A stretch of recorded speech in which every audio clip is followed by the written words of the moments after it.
Hey guys, welcome back to my channel. We're gonna read the book 4. We're reading chapter 1, part 2 now.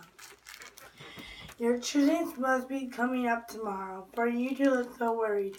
The man says, what faction did you get? I'm not supposed to tell anyone, I say automatically. I'm not anyone, he said. I'm nobody. That's what being factionless is. I don't say anything. The prohibition against sharing my aptitude test results or any of my other secrets is set firmly in the mold that makes me and remakes me daily. It's impossible to change now.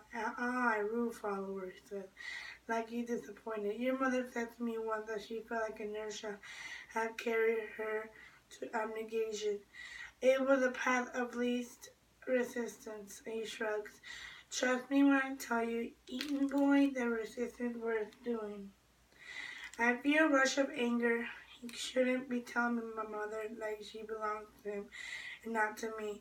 Shouldn't be making me question everything I remember about her just because she may or may not have served him food once. He shouldn't be telling me anything at all. He's nobody, factionless. Separate nothing, yeah? And he said, look where resisting got you. Living out of cans and broken down buildings. Doesn't sound so great to me. I start toward the doorway the man emerged from. I know, I'll find an alley door somewhere back there.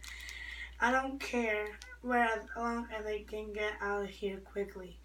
I pick a path across the floor, careful not to step on any of the blankets. When I reached the hallway, the man said, I'd rather eat out of a can than be strangled by a faction. I don't look back. When I get home, I sit on the front step and take deep breaths of the cool spring air for a few minutes. My mother was the one who taught me to steal moments like these, moments of freedom, though she didn't know it. I watched her take them. Slipping out the door after dark, my father was just asleep.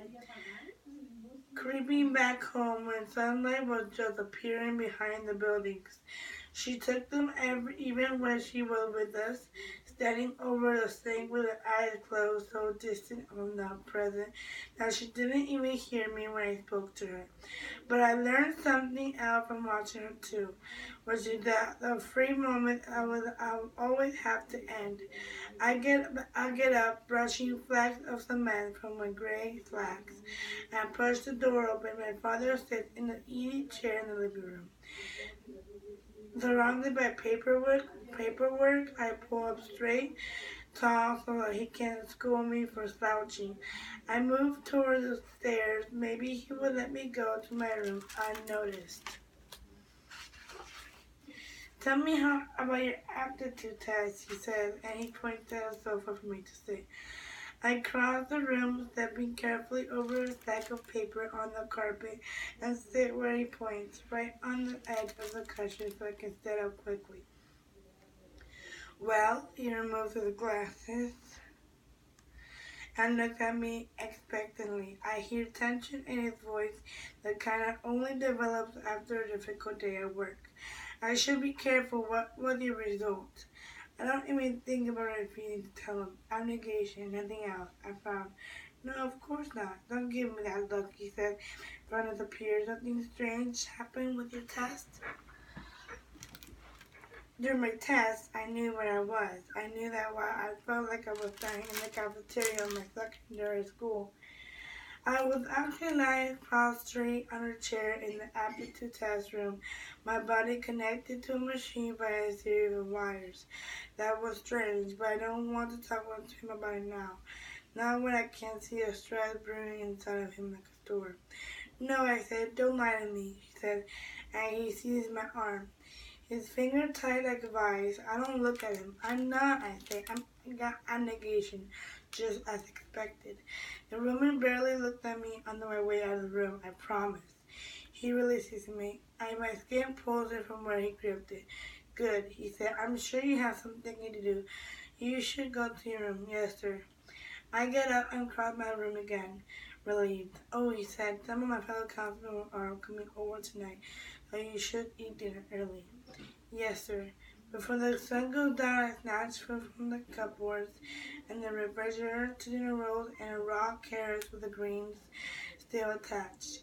A hunk of cheese and apple, leftover chicken without any seasoning on it. The food all tastes the same, like dust and paste. I keep my eye fixed on the door so I don't collide with my father's co-workers. He wouldn't like it if I was still down here when they came. I am finishing off a glass of water when the first council member appeared on the doorstep. Hurry through the living room before my father reaches the door. He waits.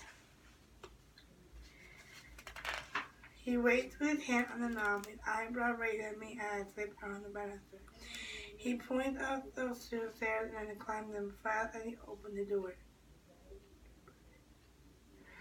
Hello, Marcus. I recognize the voice as Andrew Pryor. He was my father's closest friend at work, which means nothing, because no one really knows my father, not even me. From the top of the stairs, I looked down at Andrew. He wiping his shoes on the mat. I see him and his family sometimes. A perfect abnegation union. Natalie and Andrew and the son and daughter are not twins, but both 2 years younger than I am in school, all walking steadily down the sidewalk and bobbing their heads as passers-by. Natalie conquered all the fashion and solitude after mom abnegation. My mother must have known her, though she rarely attended abnegation social events, preferring to keep her secret like I keep mine, hidden away in this house. Andrew meets my eyes and I rush down the hallway to my bedroom, closing the door behind me. To all appearances, my room was as sparse and clean as every other abnegation room. My gray sheets and blankets are tucked tightly around the thin mattress, and my school books are stacked in a perfect tower on my plywood desk. A small dresser that contains several identical sets of clothing stands next to the small window which lets in only the barest silver of sunlight in the evenings. Through it I can see the house next door, which is just the same as the one I'm in, except 5 feet to the east. I know how a nurse should carry my mother to abnegation, even if the man was speaking the truth about what she told them. I can't see it happening to me too. Tomorrow when I stand on the bolt of faction elements with a knife in my hand, there are 4 factions I don't know or trust, 2 practices I don't understand, and only one that is familiar, predictable, and comprehensible. If choosing abnegation that will lead me to a life of ecstatic happiness, at least it will lead me to the comfortable place. I sit on the edge of the bed. No, I won't. I think, and then I swallow. Then drop down because I know where it comes from. The childish part of me that is afraid of the man holding court in the living room. The man whose knuckles I know better than his embrace. I make sure the door is closed and wedge this chair under the knob just in case. Then I crouch next to the bed and reach under the trunk I keep there. My mother gave it to me when I was young and told my father it was for spare blankets, that she had found it in an alley somewhere, but when she put it in my room, she didn't fill it with spare blankets. She closed my door,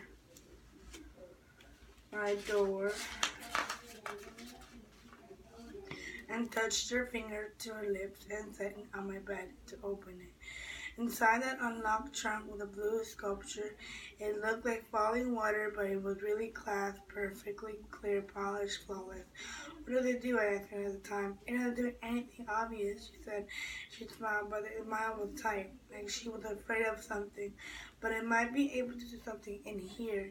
She tapped her chest right over the sternum. Beautiful things sometimes do.